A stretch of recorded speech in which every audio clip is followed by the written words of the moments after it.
What they're really saying to me is, I am exhausted by always having to keep my guard up. And it's not fair to me that I have to keep my guard up.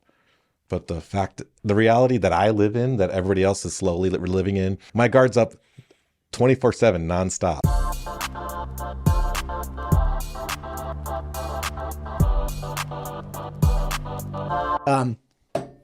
Robert, I have not spoken with you since you were running for Eagle City Council. You reached out to me regarding getting together, talking about some tech security.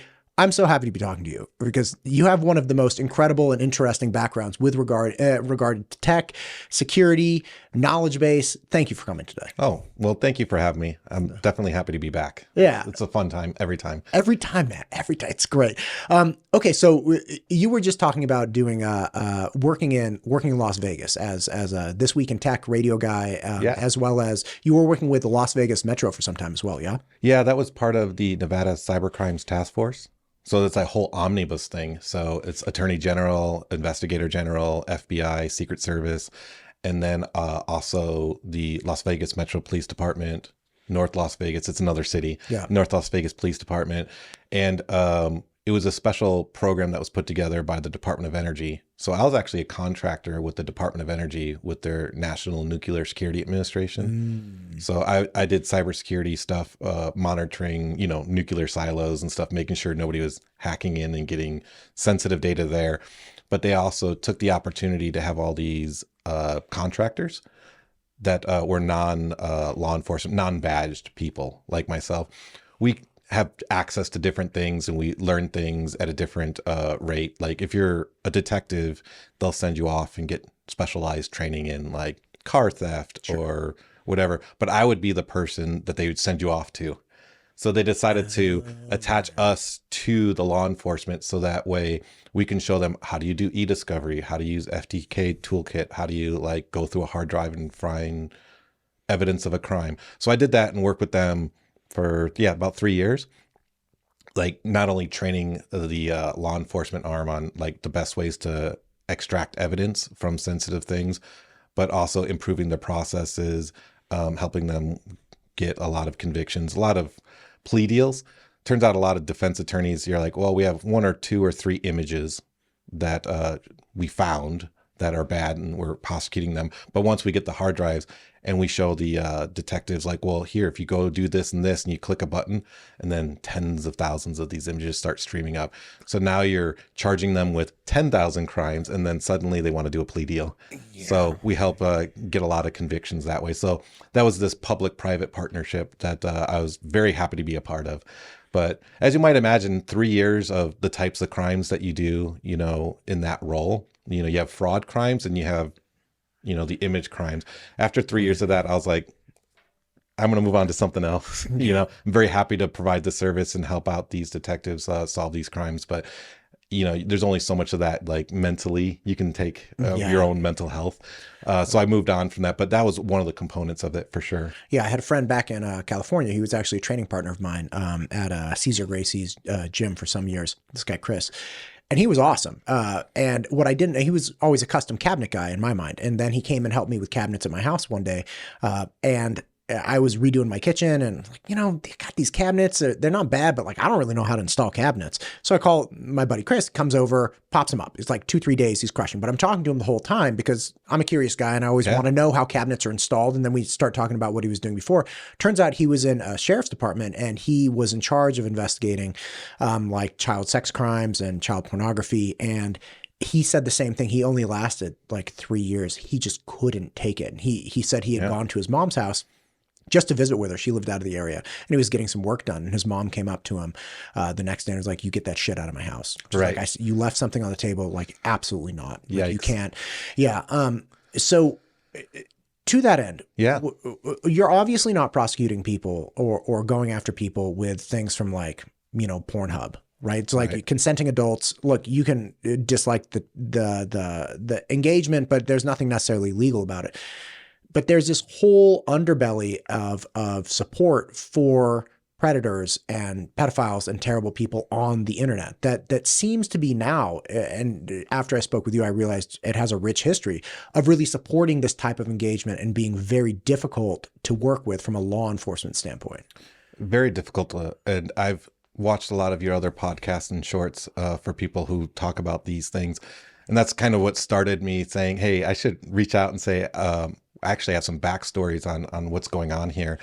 And it's a long history of how much do private companies want to keep themselves private and how much law enforcement really needs a private plus law enforcement partnership. Right. And it's not anything new. So anybody that's coming on and that's in active law enforcement saying, hey, these private companies are not working with us. There's a long-standing tradition, and it was all the way back in 2007. That's when I left that organization, and I ended up going to California and staying attached to the FBI's infrastructure guardians. Mm-hmm. So I went from this kind of work to working on like cyber crimes against like power lines and water dams and stuff like that. So it was a different role. Sure.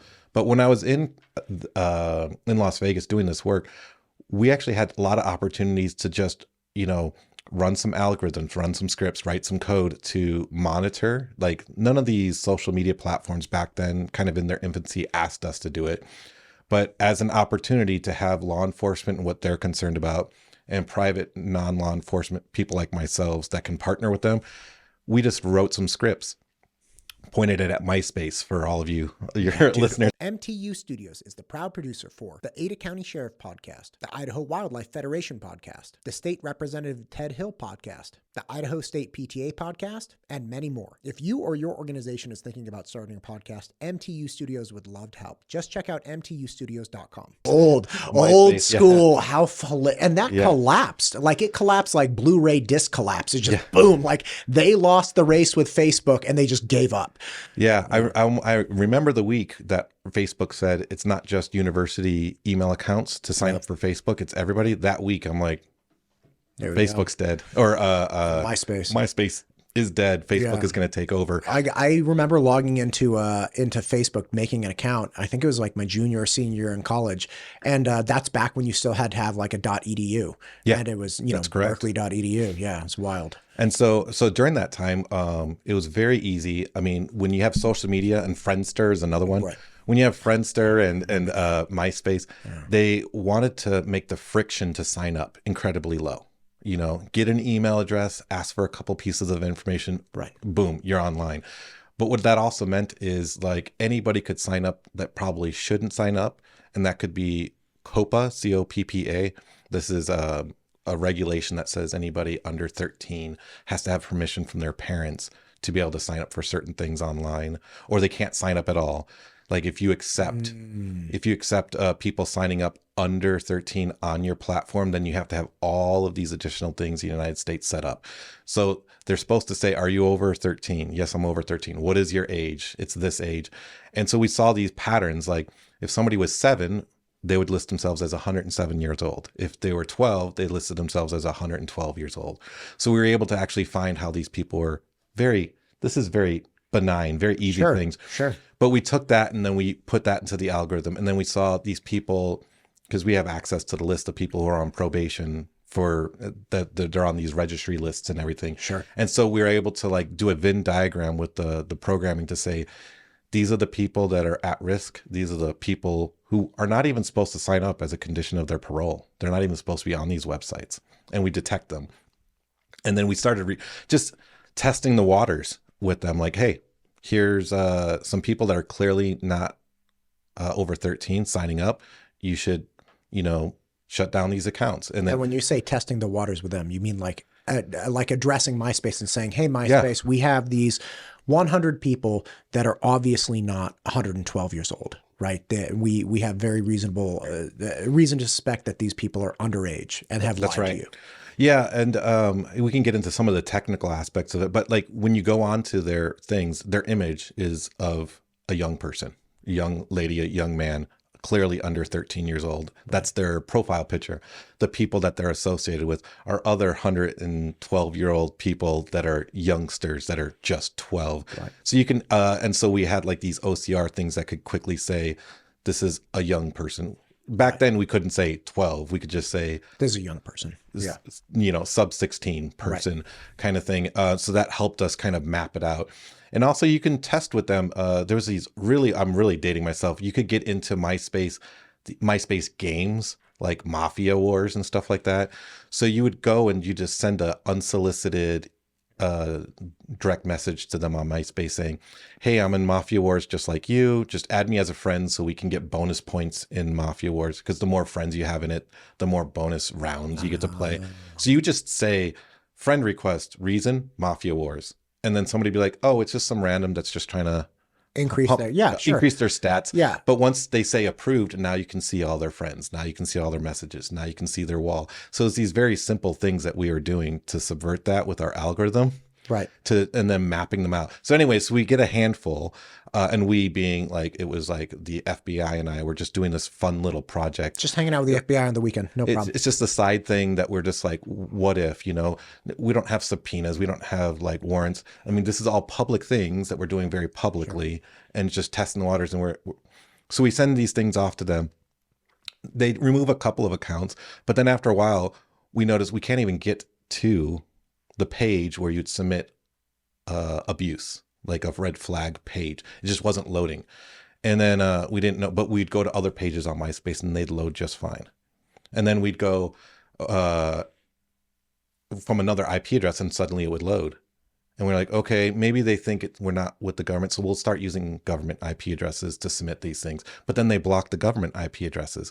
And we could not figure out what was going on. And so that experiment kind of ended there, because as soon as you engage them in a more serious manner, they're like, we want subpoenas. We want, like, is this associated with an active case? What are you doing? They didn't want to talk to anybody like cold. Like, hey, we're seeing bad stuff on your platform. Do you want to hear about it? Like, of course, they're not going to take that meeting. So right? MySpace started actively blocking all of the personal and then actual police department, like official IP addresses. Correct. So you guys couldn't even submit information to them. That's right. And we didn't quite understand what was going on at the time. And so we just kind of put the project on the table, and then we moved on to other interesting things. Right around that time, there was the Sony rootkit thing where you put a Sony music CD in your computer and all of a sudden it would hack your computer. So we moved on to other projects at that time. But then it was like 6 months later, we had some people from like the venture capital firms. We get tours of our thing all the time. And they came through and they were like, well, tell us about this project that shut down. And we explained it to them, and they just knew right off the top of their head what the answer was. They're like, oh, MAUs. That's why they blocked you. And I'm like, Mao's? Like China? Communism? Yeah. What's a MAU? And they're like, monthly active users. And as soon as he said that, the light bulb went on in my head, went on in all the other detectives' head. If we know definitively that 1,000, 10,000, 100,000 accounts shouldn't be on there because they're violating COPA, or are fake accounts, or are violating things like you're not supposed to sign up because you have a court order saying you can't be on social media. If we tell them about all those, then they go from 10 million monthly active users on their account, on their system, to 8 million or whatever it is, whatever the level of accounts that shouldn't be on there. We're actually eating into a metric that they hand investors, that they hand their limited partners, that if somebody's interested in buying out MySpace, because Fox bought out MySpace, right? Oh, I didn't know that. $500 million. Man, that was a mistake. Yeah. Well, it was almost instantaneously a mistake, because as soon as they acquired them, they quickly realized that 20% of those monthly active users were duplicate accounts, throwaway accounts, these accounts that, because now Fox is Fox. They're a multi-billion-dollar company. If they see somebody violating COPA on there, they have a much larger risk of being sued or getting into regulatory problems with the government. So they have a much more vested interest than MySpace, just 1,200 developers running around. Now it's this multi-conglomerate thing that you can take down a whole movie studio, right? Because you're letting 13-year-olds sign up. So they quickly realized, like, oh, like 20% of what the monthly active users we are told were here don't even exist. They're fictitious. That was fake. That was at the heart of the Twitter, now X, deal almost falling apart with Musk, because he went to them and said, prove to me definitively, like this offer is dependent on you proving sufficiently that your MAUs are actually what they are, because, you know, bots have taken over Twitter and all of these things. Like, it could be, I was reading an article saying it could be as low as 5% of the actual tweets are coming from actual human beings. And that's not 5% of all of the counts, but it's 5% of the volume of tweets being sent out, because bots can tweet 24 hours a day. That's no problem. It doesn't matter at all. So even if it's a smaller portion of the users, they're not actually, humans aren't actually engaged to the degree that we were led to believe. It's so dark. It's so dark when I was speaking with a senior detective just today, and he was saying almost the exact same thing, that they're doing a lot of work because the crimes against children and internet crimes against children have skyrocketed. And it's a whole new, at this stage, it's a whole new system of fraud because, well, number of reasons. One, you remove geographic and temporal proximity. You don't have to be near someone anymore, and you don't have to be there when they're there, right? If I was a pervert and I wanted to go to Albertsons and like perv on kids, I literally have to be at Albertsons, and I have to be at Albertsons at a very specific time, say from like 4 o'clock to 6 o'clock on a weekly basis, right? I got to be like wandering around Albertsons as some weird dude. Right. You also remove optical inference. So if I'm some pervy, weird 50-year-old and some 10-year-old kid sees me and I'm trying to talk to them, they can infer that like there's something not right about this, right? You remove all three of those things, you can be anywhere in the world, you can do it 24 hours a day, and no one can actually see you, so they can't infer that there's something wrong. You remove all three of those things, and it becomes this worldwide industry that is horrific. Layer on top of that, you have willful negligence on the developers' side. So he was saying that they've been, obviously, to get these people, you have to go after them you got to catfish them, right? You got to present yourself as bait, right? There was that movie, Hard Candy. I can't remember who the actor was. Hard Candy. Yeah. Back in like 2008. Yeah. By the way, that was like a horrific movie. I remember seeing that. Like, I walked out like, oh my God. Yeah. And this young woman in the movie, I can't remember the actress's name. She was in one of the X-Men movies too. I enjoy her as an actress. She was in Juno. She was the main character in Juno too. Oh, yeah. That was an awesome movie. We can't say that actress's name anymore. We can't? No. Okay.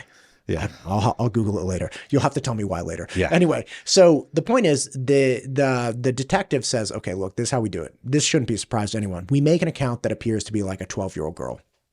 But the predators out there looking for the 12-year-old girl know that they're not just going to go after, they know the FBI and the detectives are out there. So they don't just go after the 12-year-old girl that like started the account yesterday. They essentially vet and figure out who's actually a person. So the detectives and FBI and all these investigators have to actually season these accounts over a period of months or years, and they feed them, additional information, and they communicate back and forth with these other burner accounts and essentially make an ecosystem that predators walk into. They're like, this smells real. Like, I think this is a real person. Right. Overwhelmingly, he says, every single time the law enforcement agent reaches out to the platforms, to be it Snapchat or Instagram or anything, and says, hey, listen, this is who I am. This is my badge. I'm happy to jump on a Zoom call with you. This is the department or the office that I work in. I am this 13-year-old girl. I have been doing this thing. Please don't burn this account because I am doing this work. Like, you can qualify me however you want. He says, without fail, the second you reach out to the actual platforms, Instagram, Snapchat, they torch the account and they send a generic email back saying, we cannot allow anybody to impersonate somebody who they're not, and you're not identifying yourself properly. We can't have that behavior. And they're like, we're literally catching pedophiles. Right. And we're not costing you anything. Like, there's this crime going on your marketplace, and we're just trying to protect the children that we have jurisdiction over. Sorry, we've got to torch the account. They don't care at all. Yep. And that's not from necessarily the point of view of them lowering their numbers. That's their risk departments. That's their legal departments doing that. And that's something that I do actually see on a regular basis in my work over the years, where they like, even in my own place that I secure, like my day job that I get paid for, even we are cautious to a degree of like how much we interact with law enforcement in things, because you have this fine line of, can my users trust that they don't necessarily see like the good that the sheriff is doing? They see like it at a federal level. Do I want my government, state with a capital S, permanently embedded in my social media company? Does that company want to say like, I'm connected to the government? So for here, what you're giving an example of is like, hey, we have a perfect catfish. We're almost got a handful of people. This is going to be perfect. Please don't destroy it. And the first thing they say is, well, we're going to destroy it now that you said it.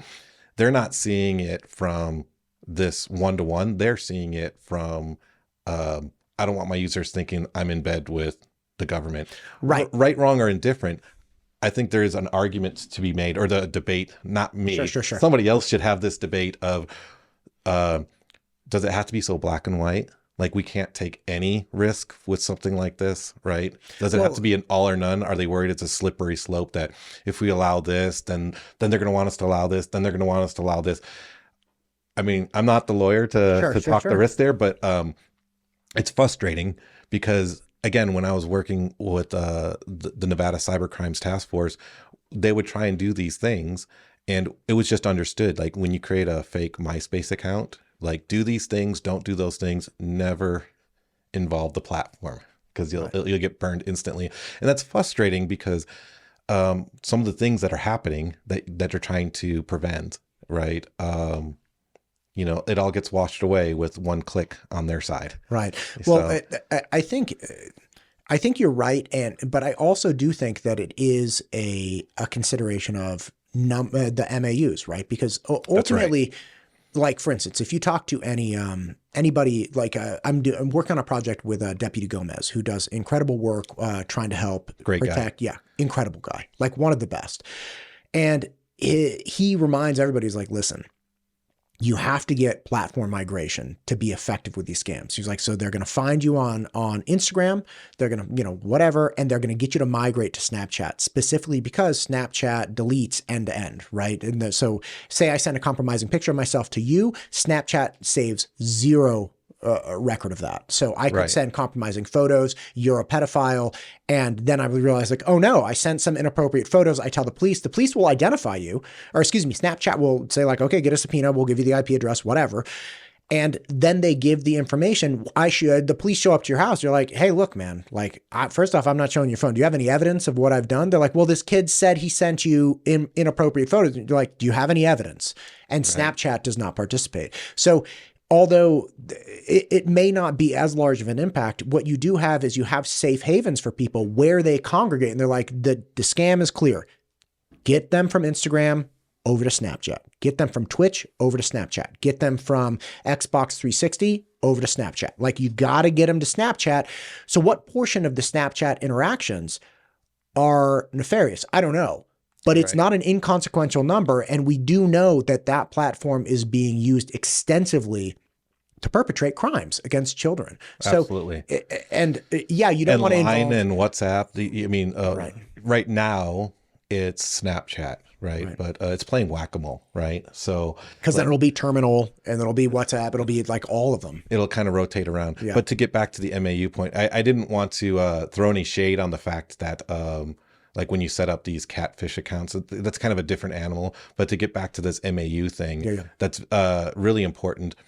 You can see a lot of examples. You gave one with X, right? Where they knew like, hey, Twitter was pumping up their MAUs. Right. And that's a whole fraud thing that people talk about, not just in the Twitter example, but talk about Chase Bank. They purchased a startup called Frank, and they thought that they were getting 1.2 million newly minted college grads that they could sell services to through this. It was a financial tech, financial aid. Sure. Like, hey, go to Frank, we'll help you get financial aid, we'll help you through the process, through your whole collegiate process. Sure. We'll give you coupons for things and all that. And then the idea was that like Chase was going to buy this. They're like, well, we have 1.2 million new college grads. We can sell them banking services. Sure. So they went and bought this. And then it turns out there's only 128,000, 168,000, something like that. A very small amount of people, actual users. Right. And it was the first time that this MAU thing was actually put in front of a court. Like the New York State Attorney General actually filed charges against the founder. She was arrested. She was booked. She's going on trial now. Wow. For actually, so we actually finally have an example of somebody, but that was 1.2 million users. It was 168,000 valid people that they can actually interact with. So that was a pretty egregious one. We're talking about like 98% fake monthly active users. God, that's wild. But with X, publicly, they said it was about 35% bots, maybe 50% of the actual MAUs, like how the metric was of what they called an MAU. That you can tweak with that. But we can rinse and repeat this with everything, even things like LinkedIn. We used to, when I was at a different company, we used to report to LinkedIn when it was its own company before it was acquired by Microsoft. There's somebody that says they work for us right now. They do not work for us right now. That is not an employee of ours. They've never been an employee. And it was very clear it was a fake account that just said that they were working for this company and then they had this degree. And we told them this is clearly a fake account. They blocked us. They didn't want, so they know, like these companies, getting back to your point, these companies knowingly know that there is people under 13 on there when they're not supposed to be. I have to be careful about the next one I say. It's hard for them to not, we'll say, be mindful that people that have, that are on lists, sexual assault lists, like registries. It's hard for them to pretend to be as obtuse as they act about those people also being on these platforms. But then when you ask them like, well, what can you do? And they're like, well, as soon as we put in an algorithm to detect it definitively this way or that way, we're opening ourselves up to a lot of liability. So that's the excuse they make. But on the flip side, Meta is a publicly traded company. They have to say that they have 520 million active users or whatever the number is. And any of this where we say like, because what you're saying, you're on Instagram, they're trying to move you to Snapchat. Yeah, they have to migrate. Yeah. But if you're never supposed to be on Instagram to begin with, they can't try and lure you in to send you to Snapchat to begin with. So I feel that these companies might have a responsibility. Like if the person never could sign up for an account, or if you detected that they signed up, you quickly destroyed the account, then you're, to Gomez's point, like how can you lure somebody if they don't exist? If you can't reach out to them, you go reaching out to the air and trying to grab somebody to do something bad with, but they're not there to grab. Right. I wish that these companies didn't care so much about that monthly active user metric, so much so that they're sacrificing the ability to protect people. Right. And that's one thing that I think it's so lost. It's like you could still make billions and trillions. Could you just do it without enhancing the risk to our youth? Right. Yeah, make the most attractive photo sharing app you can. Make the most incredible place where people can argue uselessly about politics all day long. Like that's all Facebook is right now. It like used to be cat photos and like shots of sushi and like, this is what I'm doing, checking in. Like I'm checking in, I'm going to jiu-jitsu, I'm checking in. Yeah. People would do that. I'm like, why did you check in here? Like, first off, now everybody knows you're not home, right? Like, and you're not getting credit by like checking in at Caesar Gracie. People used to do this. But the point is like, you could still make billions of dollars without turning a blind eye to these things. Zuckerberg was on, it was like testifying to Congress or 2 weeks ago. 2 weeks ago. And he's apologizing. I can't remember who the representative was that was grilling him, but he was like, you need to turn around and apologize to these families whose children have committed suicide and been subject to these horrible atrocities. He turns around, mic's off because his mic's in front of him. He's like, can't hear anything he's saying. But the congressperson was drilling him saying, why can't you fix this? And he said, look, we're doing industry leading stuff. And like at one point I agree, but at the next point it's okay, but you could stop this instantaneously. Like for instance, I on YouTube, okay, you have in order for me to actually over the elections, right? I find this out after the fact. Anytime somebody's running for a public office or they're an existing public official and you do an episode with them, you can do the episodes with them, then you push it out. There's a flag that goes off if you're doing the actual episodes, and then there's another flag that goes off if you're actually paying to get it pushed out, because it becomes a political ad. I'm like, okay, that makes sense, right? Because like you have to register certain things. They say, okay, so look, there were a lot of people that I did interviews with that I said, look, YouTube gives you the ability to boost this, and if you would like to boost it, I'll go ahead and boost it for you. And they would give me the money and I'd boost it. Fine, there's no problem. And I offered it to every single person.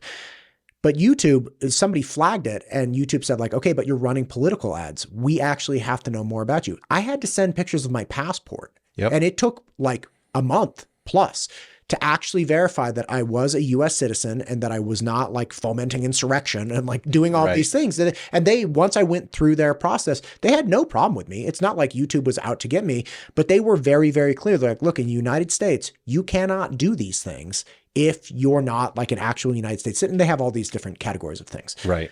But the point is, like Facebook knows if they wanted to put the kibosh on this, they could just send me a picture of your passport. Right. Like jump on a phone call with me. Like they could do anything they wanted. They could verify IP addresses. They could do all kinds of sometimes you have to verify through like a phone call. Like somebody has to actually physically pick up the phone and like, yes, this is me, whatever. Yeah, that's right. They could fix it if they wanted to. They just don't want to. And there's a lot of reasons for that, why they don't want to. Money's definitely top of the list, but there's also we'll call them legacy social media companies, like the ones that have been around forever, like Meta and Facebook and the like. But there's also new ones that are trying to be the new kids on the block. And Zuckerberg's not going to Congress to be scolded. He's going there to keep his lips pressed tight on purpose, because he's trying to drive them to create laws. So they don't want to say, we're going to do the right thing because it's the right thing to do. Because then they'll be outcompeted by the less scrupulous companies. They look at this ladder that they just climbed up on, building up their social media company, and they look at the ladder and they look down and they're like, how can I grab that ladder and pull it up? And any other new social media company behind me that wants to come on the scene, they don't have the same ladder as I have. And regulation is pulling the ladder, right? They make billions of dollars every year. Apple makes billions of dollars. Google makes billions of dollars. They can take the heat of as much regulation as the senators want to throw at them. It's that new company that can displace them. So that's what's really going on here. It's like, why aren't you doing something? Well, if we can show we can do something, you'll ask for something else. Okay, I get that argument. But also, if we continue to like sit on our hands and force you to pass new laws, then any future competitor that might come down the pipe, it's just going to be so hard. You're going to tell them like, well, you have to do all this stuff to protect against kids. And they're like, we're going to have a run rate of $10 million before we even like turn a server on, right? And they know that. So this is the games that they play. Right. This is, and you know what, while they're playing all these games, to Officer Gomez's point, people are getting hurt. People are killing themselves. We're extraditing people from Nigeria. Yeah. Right. And this is all happening. And we were mentioning before, like even I said, this is probably really bad to repeat it here, but we said like even the Carnegies, like the known robber barons of the turn of the century, of the 19th century, even they were doing altruistic things on their own. They were building libraries and they were providing food to the homeless and stuff, to try and keep their name in good graces. They did it for whatever motivations, but these technology companies, they don't seem to have, they say they want to build communities. They want to offer communities. Oh, join our groups. You love trucks, you love four-wheeling, join a Facebook trucking group, join a, moms of Eagle or dads of Eagle group, so you guys can all tie in together. Like, so they keep having this appearance of like, we're all in this together, we're a family, but it's like, well, people under 13 are family, aren't they? 16-year-olds that are adolescents that are at their most impressionable state, they're family, right? What are you doing to protect those family members? We're waiting for Congress to tell us what to do about that. It's and also like that way they can point to their investors. They're a publicly traded company. Like, oh, we had to put all this in. We had to like table all these other features, and we had to do these new things because Congress told us. So they need an excuse to go back to their investors on their quarterly calls and say like, oh, we had to put this whole new fraud thing in because the government told us, or we put this new fraud thing in because it's the right thing. And then they have, some analyst over at RBC like, well, did you need to do that? Like I lost 3 cents a share because you did that, Right. it shouldn't be that way, right? Like if we don't want this free market economics to be questioned by socialists and communists all the time, maybe they should do some things, Right. to like come halfway on these things. Right. Like, So just lie to me. Just lie. It's like, with Stevie Nicks, man, Sweet Little Lies. Just tell me something, right? Just Fleetwood Mac style. Right. I produce a podcast called the Zero Dark 30 podcast. That's actually the coffee we're drinking. Shout out Zero Dark 30. Yeah, I love Sarah Yeah. 30. It's good. Yeah, it's great. And he had a guest on recently. The podcast, he had to get a certain number of them before we went live with it. So, like it's about to go live. So check back soon. But one of his guests was talking before they started the episode. I was chatting with her. She used to be in law enforcement and the I believe it was the Marines. Anyway, she used to be married to a guy and she got divorced and then decided that she actually enjoyed women more than men. Okay, no problem. I think men are disgusting too. So like we related to that way. Anyway, so I was chatting with her and she had been dealing with a lot of crime against this particular group of people. Like, wait, what's the group? Like, what are you talking about? What I come to find out, she tells me, says, look, if you're a 44-year-old woman and you've been married, maybe you have kids, maybe you don't, but now you're recently divorced and you decide that you're actually a lesbian instead of a straight woman, your whole world has changed, right? Like you've been living one way for 44 years. You've thought of love and intimacy one way for 44 years. And now you're like stepping out. You're divorced, so you're already, shaken up. You're incredibly vulnerable. You make this huge transition and this shift. And because of that, there are communities wrapped around this, right? Where you have, recently not outed, but people who have declared, hey, look, I prefer this over this. And they're looking for companionship and support. She said that she actually had to start doing webinars with these groups that she was part of because there was so much predation of these, 40 to 50-year-old women who had come out and were looking for companionship and love with other women that were like these recently divorced people. And adult predators figured this out. And they're like, these are the most vulnerable. It's like going to a funeral. Like they're so vulnerable. They want affection. They're so shaken up by life. They're like shooting fish in a barrel. So she is this ex-military and then law enforcement person, had to go on and start telling these women like, okay, the profile picture is not necessarily the person. Like you have to realize this. They were getting scammed for money and I believe some manner of actual like violent crimes involved, just horrible things. Right. Like it's not just children. Like it's every level of our society is being preyed upon by people that all they need is a profile picture and an account. And then boom, you could be in Russia, you could be in Africa, you could be anywhere. And you just start ripping through people. I have a dear friend right now who he's Canadian and his wife's Canadian. They live in California and her dad is getting catfished and has been for like the last 5 years. And he's getting catfished for this project that like pretty soon they're launching the project, by the way. Just keep sending that $300 a month. And this guy, the poor older gentleman is not, for whatever reason, he just can't see it. And the person who is catfishing him and collecting this money, just like his government pension every single month, is somewhere in the United States, he says, and like emails him twice a day, like keeping up the story and sending progress pictures of this product that they're going to launch together and it's going to go viral and it's going to be awesome. And there's nothing they can do to get the dad to stop.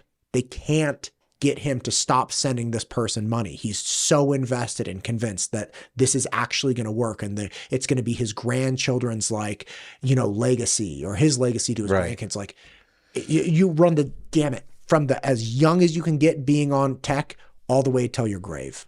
That's right. And the thing that if you chop this into a quick YouTube short, one great thing that anybody, whether you're a young adult, an older adult, middle age, the one thing that you can take away from today's podcast is, look up reverse image search. It's a free Google tool. So if somebody comes and approaches you online and says, I'm so-and-so, and this is my business, whatever it is, like I have a startup idea, I want companionship, I'm your friend from school, whatever the ruse is. Um, or even if it's not a ruse, we just had a friend recently who was on one of those dating apps. Right. And they're like, hey, this person, I've been talking with them. They seem really great and everything. What do you think of them? My wife and I, the first thing we thought was grab the image, put it on reverse image search. And we're like, okay, nothing weird came up, right? But if you put the image, these people, they tend to recycle the same images. Right. So if you just put it on reverse image search and then all that comes back is scam, scam, scam. This person is not real. That's not a definitive thing, but it's a non-zero effort that anybody can do. Just somebody sent you a photo, just put it in reverse image search and see if it comes up with, that's a scammer. You know, if it doesn't come up with a scammer, that doesn't necessarily mean it's not a scam, but it's a good surefire way for anybody to do like the most lowest barrier to entry to check to see, am I being scammed right now? Is to just do a reverse image search. It's a great thing for anybody. Again, we talk about how maybe some of these big tech companies should do more, but right now we're in this transition period where we're not sure if the government's going to force more to be happening or if they're going to step up on their own, or maybe there's a cottage industry of tools. You pay $89 a month and will help protect you from yourself. Right. Whatever the next solution in this phase of cyber attacks happens, that's a free thing you can do today. It's just because they get lazy and they just use the same cute lady with a scarf picture. Right. Or handsome gentleman with, you know, like the chiseled chin picture. Right. They tend to recycle these a lot. So that's a great starting point. That's reverse image search? Reverse image search. You just go on Google and type reverse image search, and Google itself is like, put in the image here. You upload the image and they're like, that's a scam, you know, and 9 times out of 10, it'll tell you whether it's a scam almost instantly. But again, that's not an end all be all, but it's a great good start. It's a great start. Yeah. I've been educated very fortunately by Gomez and other people recently as far as things to watch out for young people. But there are like the scams coming after adults are just as sophisticated and just as prevalent. Am I correct on this? Oh yeah. And maybe we'll put it up here. You can be cute and like whatever I'm pointing at is an actual image. But I sent over some examples of some interesting scams that are going on right now that people should definitely be aware of, that it's not just, as you said, young adults, it's everybody. The biggest one that's coming through, and it's coming through in waves in the Valley, and I don't know how people are getting phone numbers, but I moved here 5 years ago, and within 3 months of moving here, I get a phone call from the police that I missed jury duty in Ada County. And I'm scratching my head like, well, I've only been here 6 months. And then I quickly realized, oh, it's a scam. You know, he's like, oh, if you give me $250 over the phone, you don't have to come to the police precinct. You don't have to be booked. But if you want to pay the fine in person, you have to be booked. We have to take your photo. But if you just give us the money over the phone, then we don't have to do all that. It's clearly a scam. Right. But I was just surprised. Like, you know, I watch after myself pretty well. And they had my new home address. They had my new phone number. Within 6 months of being here, somewhere, some public record got scooped up, and they called, and he sounded very serious. And when you don't take him serious, he gets that, we all know it, the police officer tone. Yeah, sure. He gives you that very, I'm a police officer tone and everything. And so that's a big scam going on right now is you missed jury duty.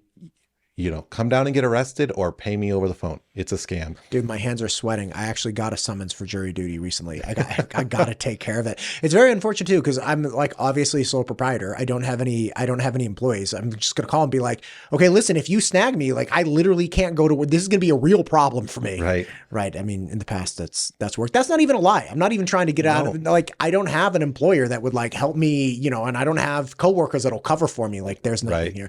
So that's another one. What other things have you been seeing, either against professionals or just random civilians? Yeah, but I do want to stick on that for just a second. Please. The rule of thumb here, it doesn't matter if it's jury duty that they're calling you about. Sure. The rule of thumb is if anybody calls you unsolicited or they text you unsolicited, if I CC you, and this is a fun anecdotal thing. I'm going to take a picture of this and send it to you. Maybe you can put it up. Yeah. Okay. I have a 5G home internet router. Sure. From T-Mobile. And it's technically a phone, so it has a phone number. And on the screen, you can receive text messages. I have a 5G home internet router with a phone number that gets spam text messages. Like on that little screen, the diagnostic screen, you can actually go into inbox and see text messages, and they're like, your ICCU account has been hacked. Click here on my router. It's not even a real phone. Right. It's just this device I put near the window so I can get That has 5G a 208 phone number. Yeah, right. And it's getting spam messages. This is how bad this is getting. But the rule of thumb is you get a text message or you get a phone call and you're really worried. The best thing you can do is not take their phone number, not take it. Just say, oh, you're USAA or you're ICCU, and you say there's a problem. Just hang up. Just call them. Right. Call USAA, call ICCU, call Wells Fargo directly. Don't say, well, what's your number, and call back. Well, you're just going to call the scammer back. Right. So if anybody calls you saying, I'm from the IRS, you missed a payment, I'm from the local law enforcement, the biggest rule of thumb, just hang up and on your own, on your phone, go on Google Maps, go on Apple Maps, right. Punch in local police department. Hey, do you got a warrant for me for jury duty? No, that's a scam. Hang up. Great, thanks. Just wanted to check. Right. You know, and it's as easy as that. Just disengage with whoever's on the phone and then pick up the phone and call yourself. You get a text message you weren't expecting, just call ICCU. Just check in with them. They even have live chats now on their app. Like, hey, how's it going? You know, like, you guys trying to scam me? Yeah. So, did you ever see that George Clooney movie, Michael Clayton? He's an attorney in New York. Doesn't matter. The point is, at the beginning of the movie, there's this guy who like has hit somebody, like a hit and run, and he took off. Super rich guy living out somewhere. So George Clooney shows up. He's like the fixer for this law firm. And at the end, you know, the guy's giving George Clooney a hard time. And of course, George Clooney kind of like takes it and then like does exactly what you're like, yeah, and he like lays it down. And the guy's all shaken up. And all of a sudden the phone starts ringing. And he's like, is that the police? The guy asked, is that the police? And George Clooney picks up the phone. He's like, the police don't fucking call. And like, yeah, it's talking to this other attorney to show up. It's like, yeah, the police aren't going to call you. Like if there's, I'm sure there's some situation where there's somebody like, oh no, the police will call. But if you're like going to get arrested for missing jury duty, they're going to come to your house and they're not going to let you buy your way out of it. Like that's not a thing. And a friend of mine, his dad actually got scammed for an Amazon thing recently and had looked up the number on the internet. Somebody called him. They're like, yeah, no, check this phone number. Go ahead and do a Google search. Did a Google search. And he found something that actually indicated that it was valid, whatever it was. It was probably a staged website. But to your point, like he looked up the number, he checked it out. And the only thing that really got him was they got a hold of like shared screens, the whole thing. Right. And they're like, okay, now log into your bank account. And he's like, you should have my bank account information, your Amazon. Right. And that's the only thing that cued him off. But they were already in his computer. They were already doing all of these things. It's like, you can't, like, the world is reaching out to us with its dirty little grubby hands. Like you can't, like, you have to set up, like, you got to air gap yourself successfully. Right. I don't even pick up my phone anymore. Right. Like, unless I know the number, I let it go straight to voicemail, and I'll just text them like, hey, sorry, this just, robocall security. Like, who are you? Or like, what's going on? And even like half of the text messages come back like, hey, I'll see you at the airport soon, Susan. Like, what are you doing? I'm not Susan, and you know that. Yeah, you're definitely right. They can spoof the call, whatever the number that pops up. This is, again, going to telecos can fix this tomorrow. Like tomorrow, they have the technology to say like, the number that's calling you is actually the number that's calling you. They have the technology in place to do that today. They just don't do it. Okay, why? Because I was telling my wife a couple of years ago, I said, look, numbers will call me and I will literally text them. And then I'm in some hot argument with somebody about whether or not they called me. And I'm like, and I will take a screenshot of my missed calls and text it to the person on the other end who's like, I don't like, yeah, that's my phone number. I did not call you. Right. And she didn't believe me. And then it happened to her. It's like, how is this happening? Right. Well, and this is another weird, dirty little secret of the telecom industry. There's money to be made for these fly-by-night places to spin up. So, and it's a closed system, but it's an open system. So the Federal Trade Commission manages certain things, but the Federal Communications Commission, FCC, they also say, you have to interopt with each other. And they say, well, I can't interrupt with that small teleco. Like if I like have to validate like phone numbers came where they came from, I can no longer connect with that small one. But that small one, they're the ones that are doing these pump and dump scams. They have people from Bangladesh. They sign up for 1,200 phone numbers from some company that's ran out of Phoenix, Arizona. They know that they're letting, and then they bounce off of those phone numbers and then somebody comes to them and says, this is a scammer, you have to shut it down. And then they shut it down, and then They just pop up with another one. they just re-sign up for the same service. So there's all of these like on the outer crust of telecos. And until they can say, you have to follow all the same rules, we get these things all the time. Like, oh, if we put this rule in, it's going to be fine for Winco to say, okay, you don't tax groceries that are unprepared food, but how am I going to get my Jerry's Corner Market to not tax? He just has this old cash register, right? Sure. So you do these carve outs and say, well, small businesses this size of volume of traffic, whatever, they don't have to follow the rule, but you have that same thing with the telecos where like the big ones are ready to flip the switch, but they're like, well, these smaller, mom and pop telecos, they don't have the capability. But you need the FCC to come up and say like, no, I don't care if that's going to cost you more money. Right. You got to do it. You got to drop the hammer. Like you're not going to be part of the American teleco network if you can't validate a phone number that's purporting to come across your system is the real phone number. You'd think they've known how to fix this for 20 years. It's all of these people saying like, well, if you do that, I don't have the money to upgrade my systems to support that. So they just don't do anything. And at some point we have to say like, we don't care anymore. It's 2024, folks, It doesn't this just smack of essentially the American consumer, and not even, it's just the American populace just being sold out by larger companies. Like I try to not be cynical, and I don't fancy myself a conspiracy theorist in the least. Like it just so happens that some things that are considered conspiracies are actually true, right? Like it's in the social media company's best interest to not stop pedophiles. That actually kind of is true, right? And it's that they actively prevent people from, running law enforcement operations and cleaning up the platforms. That's actually true, right?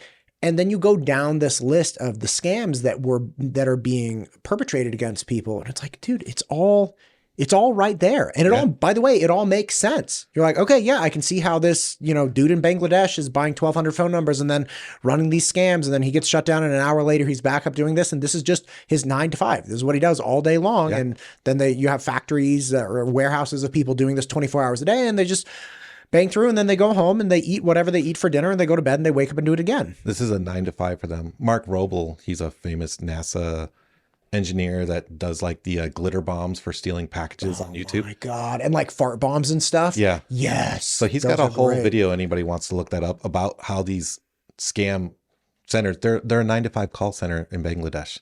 Like, and then like one gets shut down, they just go to the building over, or they go to the floor below, and they just move on. And it's just a whole thing. And there's definitely opportunities in America to fix the glitch. We just have to have the political might to fix it, to your point. So anyways, so that's... But we're all paying attention to T-Swizzle.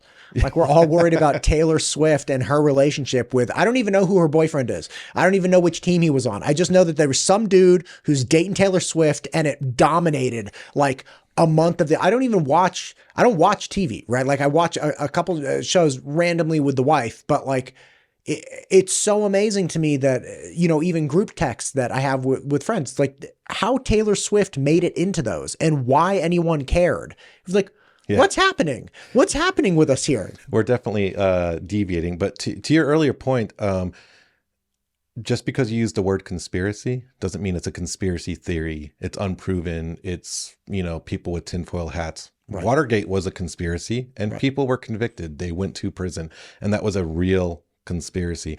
So just because it's easy for people to pass things off and say, oh, it's a conspiracy theory, doesn't mean real conspiracies don't exist. Right. And they actually happen.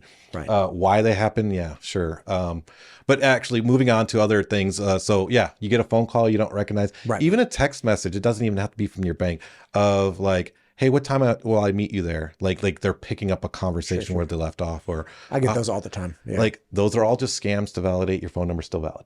Don't respond to them. Just mark them as spam. Like in your Android, and I think iPhone now has a thing where just block and spam, block and spam, block and spam. Like never engage somebody that's in a a phone number that's not in your address book, right? Easy to do. I have my ICCU short code bookmarked in my thing. I only get things from it. It helps me understand like this didn't come from my normal ICCU number. Good. But anyways, other things that are interesting that are happening is like Facebook group scams. That's a big thing right now that everybody should be looking at. And this is an example that happened in a Facebook group that I'm a member of. And I don't want to call out the person on Front Street. Their account got taken over. Their Facebook account got taken over by somebody that wasn't them. And then they went into the group and they said, hey, my dad's fallen ill. We got to put him in a home. We need to scoop together a little bit of money to be able to pay for the home. Here's some pictures of stuff. Like basically he doesn't need any of this stuff anymore. He's going into a home. Here's a picture of a fridge. Here's a picture of a tractor. Here's a picture of a trailer. We just need to sell it. And so you look at it and you're like, oh gosh, so-and-so's dad's not doing well. Definitely. And I can use a trailer. I guess I can pick up a trailer from them. And you go to reach out to them. And we knew it was a scam. So we actually like have all the messenger chat with them. So I might put some of that up on and on the screen here, and then have like the names fuzzed out because they wouldn't like to see that. But the conversation, you watch the conversation and they suddenly say, oh yeah, there's a trailer available, but there's a lot of people asking for that trailer. So I need like $100 for you to reserve the trailer. So, and then like tomorrow I'll get with you to get the trailer to you. I just need $100 to know you're serious. To know you're serious, because like obviously it's a good price for a trailer. So just give me $100. Do it on Cash App. And then I'm like, Cash App, Zelle, Cash App. Those are the two biggest sources of fraud on the internet right now. If you're like, hey, I'll pay you over Venmo, I'll pay you over PayPal, and they're like, oh, I don't do Venmo, I don't do PayPal, but I'll do Zeal. That's immediately a red flag for anybody. So this is the scam, is they say that you think it's the person. And really the only way to protect yourself from these scams is like to not engage them on the platform. Like, oh, you're on Facebook? Let me text you. Hey, is your dad okay? Are you selling all of his life possessions right now? Yeah. And they're like, no, my Facebook account got hacked. That's not real. I'm like, okay, well, just so you know, like people are using it this way. I've reached out to the other admin of the Facebook group. They're going to remove your account from the group and delete the posts. And they're like, oh, thank you. We got it. And so we got it all taken care of. But a couple of people, they're like, oh, I sent $50. I'm like, well, you're not getting that $50. Yeah. That $50 is gone. So yeah, and that's what happens is you're in a Facebook group and the admin of the group is like, hey, so maybe you know them, maybe you only know them through the group. Maybe they're not somebody that's near you, right? Or you don't interact with on a daily basis. And you're like, oh, I like this group. I like knitting. This poor guy on this knitting group, his dad's ill, and he needs help. And I need a trailer, Right. But no, it's a complete scam. And so always, like when you look at a Samsung refrigerator that's $3,000, you're like, oh, we're gonna let it go for $500. I'm like, that should raise some flags. Or like if you have to, it's weird what we have to do nowadays. We have to thin slice everything. We have to scrutinize everything. You look at the picture like, well, we're in Idaho and we're in Southeast Idaho. It's still technically part of the big basin. It's the high desert. Those are a lot of evergreens. Those are a lot of willow trees in the background. Like, where is this? And he's like, oh, it's in Eagle. I didn't know we had evergreen trees in Eagle. It's, it's when did you take this picture? Oh, yesterday. Like, well, we have snow on the ground. Yeah, right. But here's the thing that I find hard for people. But I think it's hard for people because they've lost the perspective that somebody they're engaging with online is not a person. Like that's a shell or a digital representation. Yeah, maybe there's a human on the other end, but that's not the actual person. Right. Like you would never, I have this really funny idea for like a short video displaying this kind of like a commercial kind of thing, but somebody knocks on the door, perspectives, inside the house, you open the door and it's somebody with a popsicle stick photo in front of their face. Yeah. And then they hold up a little thing that has text on it that says, hey, you're cute. And the person just standing there like this, like that's effectively what happens to people. Right. So you have like a grown woman, like whatever, shuts the door. A grown dude, like get the hell out of here, shuts the door. And then you have like a teen, 15-year-old girl who opens the door. She's like, oh, you're cute too. Right. Right. Popsicle stick and you're cute. Like That, and this is what's happening, I think, a lot, even on Facebook. It's like, oh, I've seen this person. Do you physically know this person? Because like, when's the last time you got scammed by somebody you physically interacted with? Like never. Right. Like, I'm not saying it can't happen. Right. There's that, Nicolas Cage movie, Matchstick Men, where like the con artist would actually show up and like, yeah, that's fine. I've never heard of that actually happening. Right. Like this is good for the movies. It's good for the movies. Yeah. But like people just need, if you stop viewing social media in the way that people assume it should be viewed, which is like, oh, these are people. It's like, no. These are hollow caricatures of people. And you don't actually know, like, just interact with people again. Let's come back to people, like people to people, person to person. If somebody shows up and they're like, hey, I have this trailer, that's the trailer. And my dad, who's not here right now because he's not doing well, needs to sell this trailer. I will sell you that trailer, right? You go through this process that you would normally do. You're going to be totally fine. Right. Totally fine. Go to your bank's branch. I know that might seem like a crazy thing, but like US Bank has branches, right? Like you can reestablish safe protocol if you just stop replacing social media for real life, because it's not. And the people in Bangladesh cannot get a hold of you if you require to see a person in order to do any kind of meaningful interaction. And that's right. You hit the nail on the head there. Social media is not a replacement for human interaction. And it's so easy. Everybody's exhausted by everything. Just like energy, why do we have so many grounds and electrical boards and everything? Because everything wants to take the path of least resistance, not just in electricity, but in life. Right. Hey, something bad's going on with my dad. You just want to believe something bad's going on with their dad. You don't want to, people they tell me every day, because I've been in cybersecurity for 24 years now. And not a single day that goes by, especially when somebody realizes, like when they meet me for the first time, oh, you're in cyber? Like, let me tell you this story, or why is this always going on? What they're all telling me over and over again without saying it, some say it, but for most of them, what they're really saying to me is, I am exhausted by always having to keep my guard up. And it's not fair to me that I have to keep my guard up. But the reality that I live in, that everybody else is slowly living in, because I make a career out of this. So my reality is different than others. Sure. My guard's up 24/7 nonstop. If you look at the Cooper scale, I'm in orange all day, every day. I'm not in yellow. I'm not in white. Maybe when I'm sleeping, I'm in white. But I have my guard up. But other people are like, I just don't want to live that life of my guard up all the time. But you know what that's like? And it's so hard for people. And I empathize with that so much, But this is literally like saying, okay, you have sharp Japanese knives. Awesome. You like cooking with them. And this is literally like somebody with the sharpest Japanese knife in the world being like, I just don't want to pay attention when I'm cutting. Right. Then put the knife down. You're willingly engaging on this technology, on these platforms in this way, and you want it to all be safe. You have a damn lightsaber in your hand. You will chop your hand off. That's right.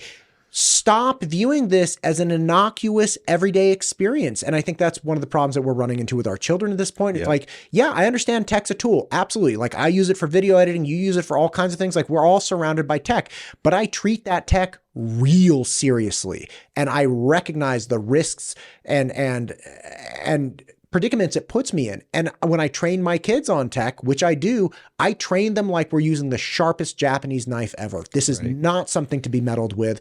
And it's not. You're right. And it's not. And we're here in Idaho, and the statistics say 64% of Idahoans are gun owners. Would you should treat it the same way, right? Like you check if it's clear before you hand it to somebody.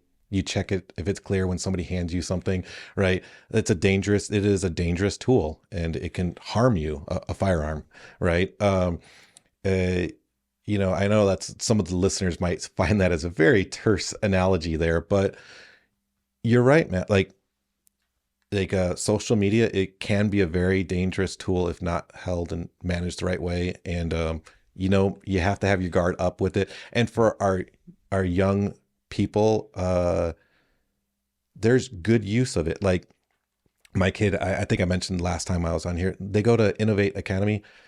They're teaching them in there how to do sales forecasts with spreadsheets. Like how to use a computer to do, like, how do I build a small business? Personal finance, how do I make a budget and keep track of my budget in spreadsheets, or how to use QuickBooks and stuff like that. they're basically preparing them to start their own business Right. halfway through high school, right? And they're about to launch this whole new program now with Purdue University. They're going to be this case study where, to your point, like, you know, when you get handed your Chrome tablet at school, it does not have access to, you know, Whatever nonsense. whatever nonsense. It has access to Microsoft Sheets, Google Sheets. It has access to your budget software. It has access to your classroom Right. things. But they're teaching them how to use the internet. Because this is what we tell everybody. Oh, if you don't know the internet, you're going to miss out on these job opportunities and all that. Well, Facebook is not missing out on a job opportunity unless you're a new media marketing coordinator. Right. Everybody wants that job. There's one of those jobs for 1,000 other not that job within tech, right? Right. My dad's a physician. When COVID, my dad was, I think, 67 when COVID hit. Okay. Had been a physician, surgeon. My stepmom is a family practitioner.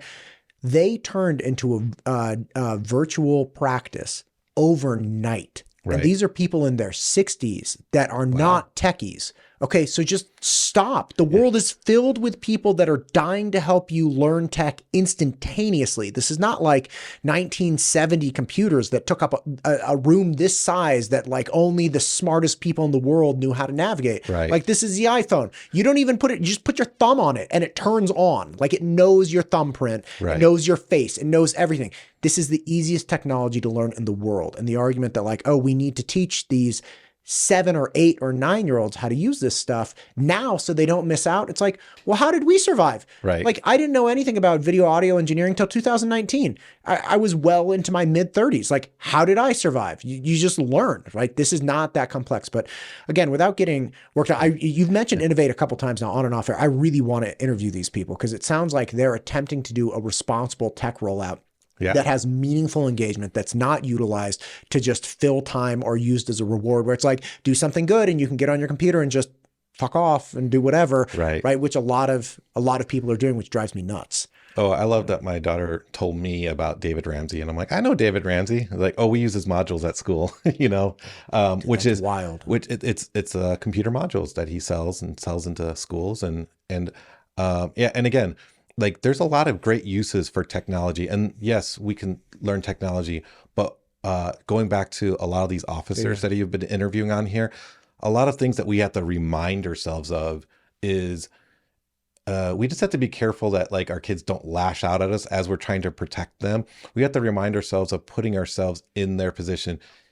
It's an irrational position to put yourself in, to be a child. A child is irrational. That's why we're adults raising them. That's why we're in charge of them until they're 18, is because they don't know left from right, up from down. We're supposed to be that guiding hand. But, you know, sorry if I'm sounding like I'm telling my parenting advice here, but the way I kind of look at it is, well, from her point of view, my daughter, it's FOMO, fear of missing out. Like, it doesn't matter how irrational. Why do you need to be on Snapchat? All your friends are on Snapchat. They're going to be talking about things there that I'm not hearing about, or they're going to laugh at me. And so to me, that's a completely irrational thing. I don't have my buddy down at the bar like, you're missing out. You didn't see that Insta I posted. Like, we're just not having that conversation. Sure. So to me, it's a very foreign concept of who's missing out on what. But to, you know, a 9, 10, 11-year-old, there's that one kid in the class or those two kids that their parents give them all these things, access to all these unsupervised. And then all the other kids, maybe none of the other kids are actually on these platforms at that young age. It's just one, but all of them are going to come home to their parent and purport that all the other kids, when maybe it's just one parent that's letting their kid do this. But so you just have to like be able to sit down with them and say, like, I know you think you're missing out on this, but you know, like in our house, we just don't do this. And you can be mad at me all you want. Like, is there something going on this weekend? Can we take you over there? Do they want to come over here? Do we want to stay after school longer? And we have a Sodalicious nearby. Let's all just meet up and you kids can run around and get hopped up on sugary sodas. And us parents can check in with each other. That group over there, everybody always finds an excuse to just resync with each other and everything. So that's what communities are, right? That's what PTOs are. That's what PTAs are. Therefore, I understand like single parents or busy parents or working 2 jobs. You can't like do all this.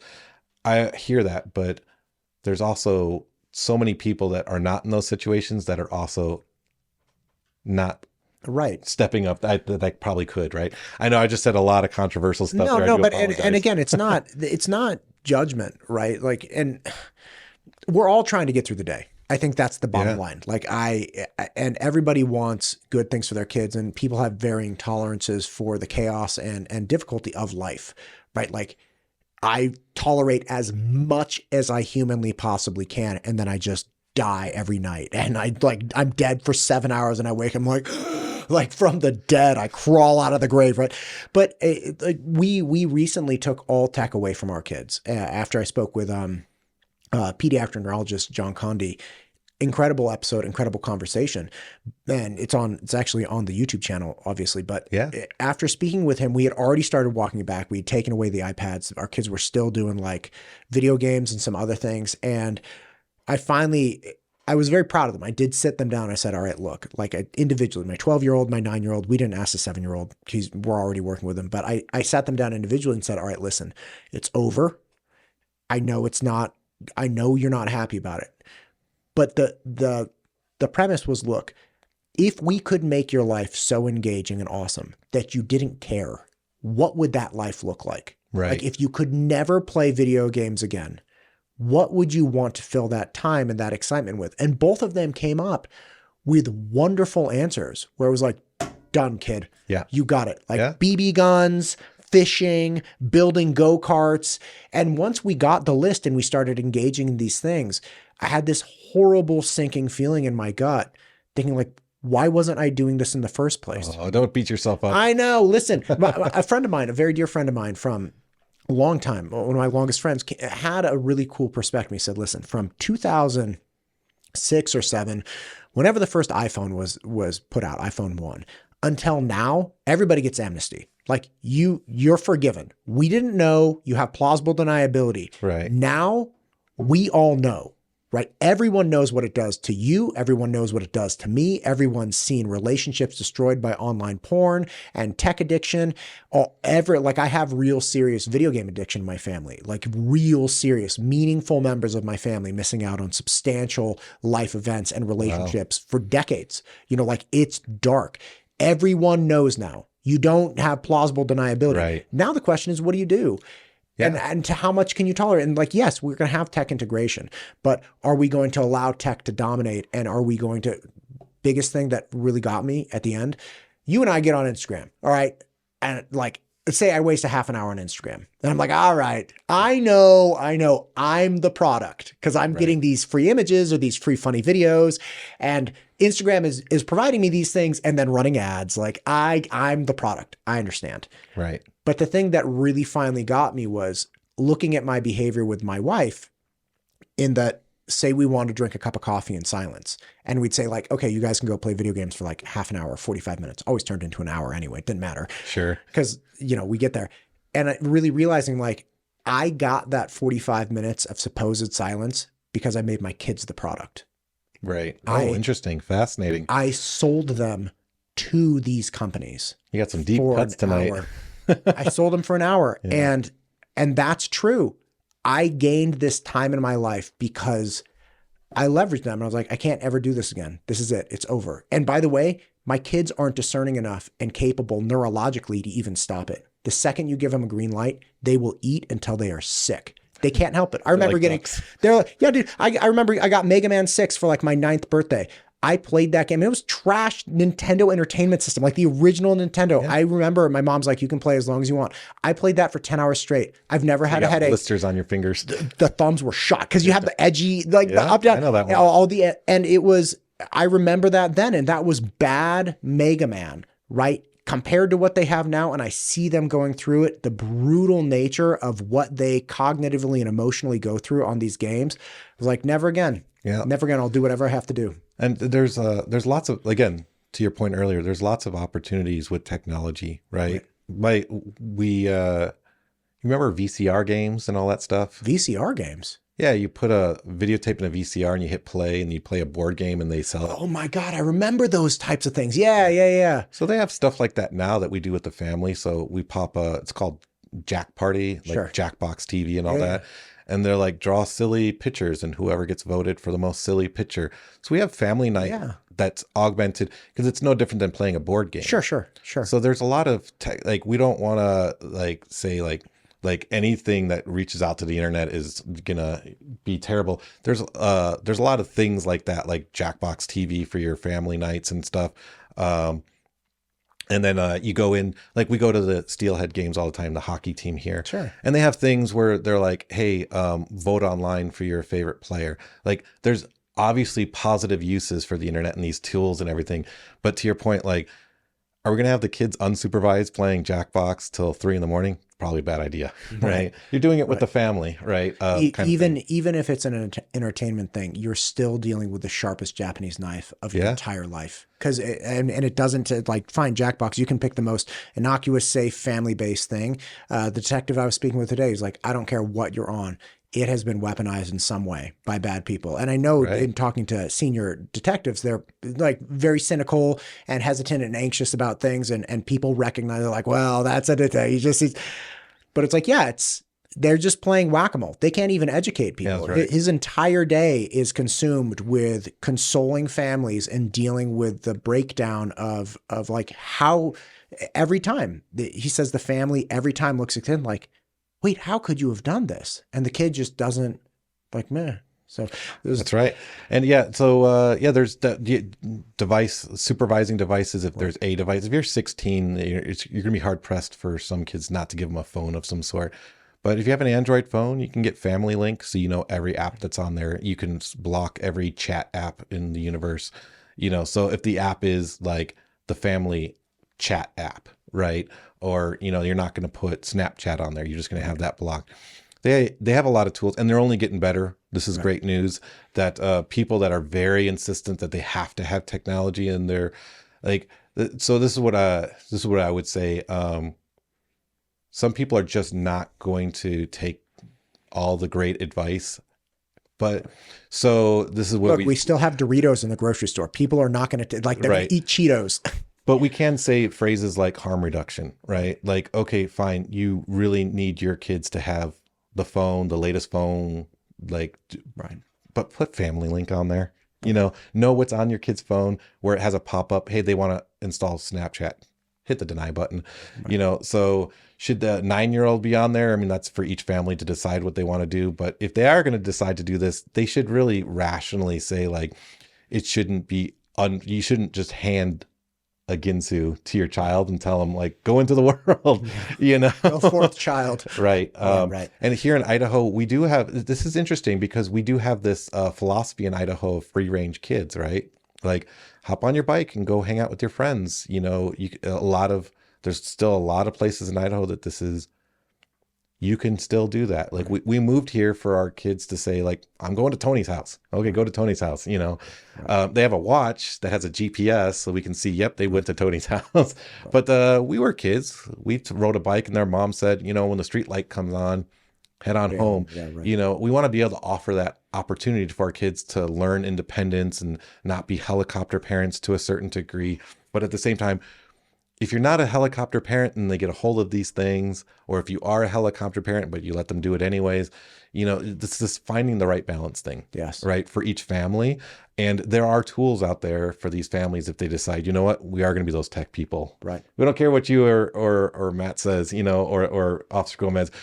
But at least think about, like, some of these guardrails that are available and to help mitigate some of this. So because it's like abstinence education. Like, you can't tell them, like, don't do it or get married. Like, oh my God, abstinence doesn't work. Like, nobody's advocating for that. But at some point you have to, like, you teach safe relationships to teens and whatnot. You teach safe tech usage to, and you update adults on what's going on. Right. They can teach their kids. And let me tell you, everybody at that school, once they heard that I was the cybersecurity person, like I get text, phone calls, or my wife's like, so-and-so's asking about this. Like, and I'm like vetting applications and tools and games. I don't mind so much. Yeah, right. Especially since I vet that. I'm like, I bet you 5 other parents are going to ask me that in the next week. So that way, by the time I vet it and they come and like, here's your considerations, or I wouldn't do it for my kid, or my kid's not getting it and here's why, but if you want to do it, look out for these things, so, but not every school, not every community has a Robert, right? You gotta do a little research yourself too sometimes, and then if you're like, I can't do the research, then maybe tech's not for your family right now. Okay, listen, we've been talking for a long time. I've enjoyed every second of this conversation. I got to get home for family movie night. It's Friday movie night. Every Friday night we do it, but I would love to have you back. I have so many additional questions and so many different ideas. I really appreciate you. And again, you were running for city council. That's not an easy thing to do. Yeah. You reached out to me like, hey, I see where you're going. I think I have something to add. You had more than I could have imagined to add to this conversation. Appreciate it. I really appreciate you. I hope you'll come back on again and we can keep the conversation going. Awesome. Thank you so much. Thank you. MTU Studios is the proud producer for the Ada County Sheriff Podcast, the Idaho Wildlife Federation Podcast, the State Representative Ted Hill Podcast, the Idaho State PTA Podcast, and many more. If you or your organization is thinking about starting a podcast, MTU Studios would love to help. Just check out mtustudios.com.